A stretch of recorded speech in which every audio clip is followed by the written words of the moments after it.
si Alejandro Valdemoro, kasalukuyan nakatira sa Sonfor, Sitio Halang, Barangay San Isidro, Cainta, sa Rizal. Isa lamang po akong balot bindor.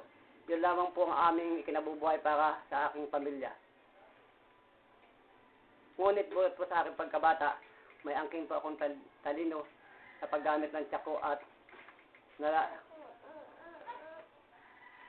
malambot po ang aking katawan. Ngunit lubos po akong mahiyain kaya hindi ko ito nagamit ng aking kabataan. Ngunit sa hirap ng aming buhay ay naglakas ng loob akong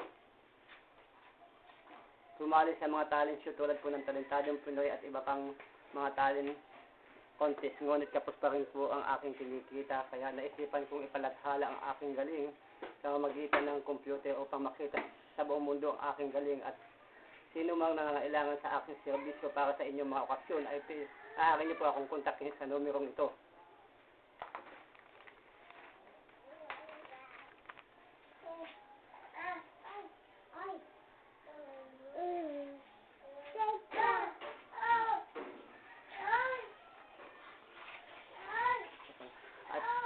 At para sa inyong impormasyon, mayroon pa akong ipakikitang isa lamang po sa aking mga ginagawa. Ayan tayo.